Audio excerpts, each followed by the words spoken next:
गिलगित बल्तिस्तान में जलसे से खिताब करते हुए वजीर आजम इमरान खान ने मौलाना फजलुर रहमान और आजादी मार्च को आड़े हाथों लिया। उन्होंने कहा कि इस्लामाबाद में लोग किस लिए आए हैं, JUI से पूछें तो वो कहेंगे कि यहूदियों से कब्जा लेने आए हैं।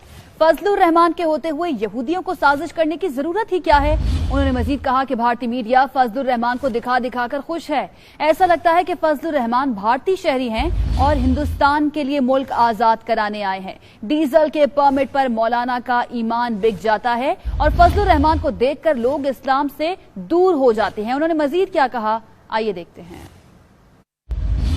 एक आजादी मार्च इस्लामाबाद में हो रही है। अब देखना यह है कि वो किससे आजादी लेने आ रहे हैं इस्लामाबाद। फजलुर रहमान के होते हुए यहूदियों को साजिश करने की जरूरत क्या है। जो हिंदुस्तान का मीडिया खुश है आज फजलुर रहमान को दिखा दिखा के,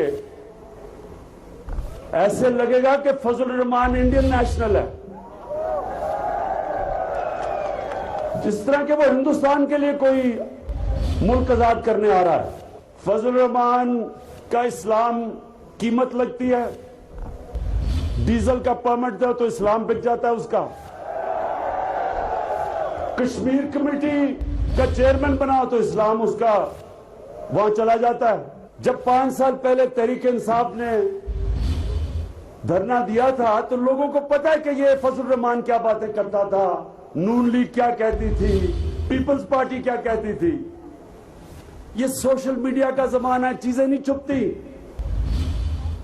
लोगों को पता है कि असल मकसद क्या है।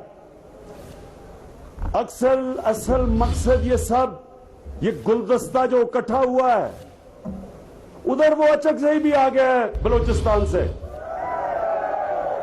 उसको पूछे तुम यहां क्या करने आए हो, तुम तो सारा वक्त JUI की मुखालफत करते थे। बात करते हैं इस्लाम की और कीमत लगा देते हैं अपने ज़मीर की।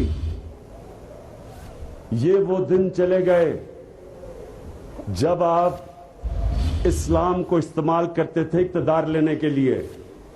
ये एक नया पाकिस्तान बन चुका है। जितनी मर्जी देर आपने बैठना है बेशक बैठे।